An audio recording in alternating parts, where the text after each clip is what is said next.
dañuy dem ba Tivaouane Peulh ah Tivaouane Peulh ci kaw rond-point mag bi fa la ñuy tourné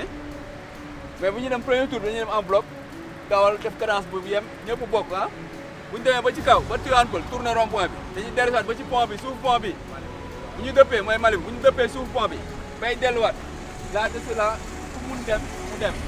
ah boo daan ante so maanaam fa la course bi di lancé wu fa la gars yi di lancé wu quoi en quelque sorte di lancé wu dem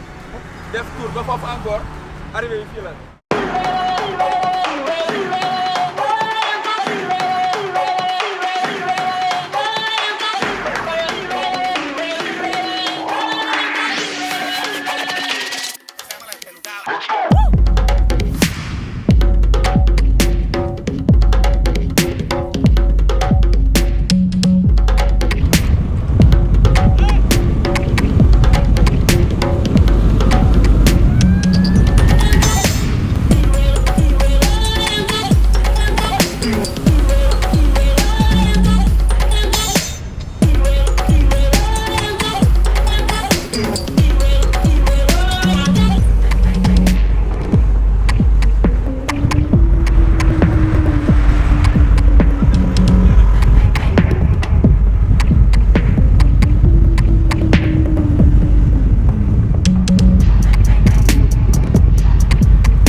ngi sant yàlla bu baax comme tey club bi ñoo organiser course bi invité club Dakar yëpp pour ñu ñëw participer malgré am na ñoo xam ne ñëwuñu sax mais ku ñëw ak ku ñëwul yëpp ñu ngi lay sant quoi jaar na si jàmm ak salaam. lépp rek dañoo toog di liir ndax xam na ne gars yi ñu ngi ñuy bàyyi xel bu baax a baax premier départ rek doo wane ne yaa gën a fort ci compétition bi rek da nga war di attaquer tout le temps moo tax ma bàyyi gars yi ñu attaquer ma gis leen gars yi dem ma xam ne paquet bi ma toog nii instant yi nii fii ma nekk nii ñii mënuñu maa dugg ci échappée bi loolu moo tax ma natt ko ba mu baax ma ne sama doole mën na maa may ma dugg foofu léegi ba ma duggee foofu tamit dew ma tricher damaa dem ànd ak ñoom ñu gën a creuser écart pour écart bi gën a yokk nga xam ne bu ñuy gars yi dàq même bu ñu doon tegante xel sax gars yi duñu mën a dugg ci échappée bi ndax xam naa ne bu ñu demee arrivé maa leen gën a gaaw dama leen di gagné gars yi dañoo ñëw ba dernier kilomètre ku nekk di tegante xel ku nekk di wane da ngaa sonn te fekk alors que sonn ma ne leen naa jékki-jékki di leen dóor ay contre xool ba xam gars yi sonn nañ wala sonn ci laa jékki-jékki def benn faux attaque gars yi ñëw ma ne kon gars yi sonn léegi ñu ñëwaat fii ma gësam ne ñaar yoon seen xol yi day xaw a étouffé ñu teggi xam naa ne buñ démarré sama démarrage moo gën a gaaw seen démarrage ma bàyyi buñ jub ligne bi ma démarré loolu moo tax ma arrivé première fois wax ne beneen yoon rek gars yi gën a ñëw ndax affaire yi moom wax dëgg yàlla jaar na ci jàmm même compétition yi gars yi doon organiser sax daanu mel nii compétir ba pare gars yi jox la ndékki nga lekk naan ka fooree xam nga ambiance bi loolu même course yu mag yi sax doo fa gis waaw mais ñëw nga fii gars yi entraîné nañ ba pare toog ndékki loolu xam nga lu baax la quoi di ñaan nag affaire yi gën a jëm ci kanam ñi si mën a jàpp ñëpp ñëw jàpp te xam ne vélo nekkul lu yomb quoi vélo nekkul lu yomb di woo ñëpp ñu ñëw dugal seen loxo affaire yi gën a avancé di sant président bu baax ndax gis nañ effort yi muy def pour vélo bi avancé waaw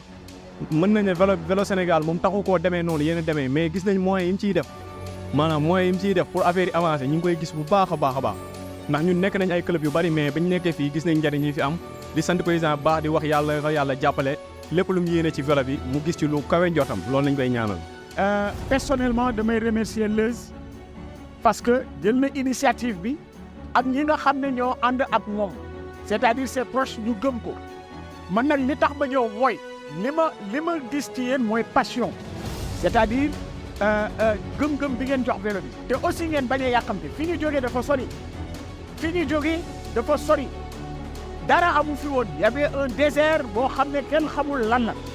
alors tey bu ñu demee bay organiser daaw une quinzaine de compétitions c'est déjà quelque chose alors ren li taxoon ñu ne nañu def entraînement compétition yu mel nii moo tax ñi fi teew ñëpp du ma def lu dul di leen remercier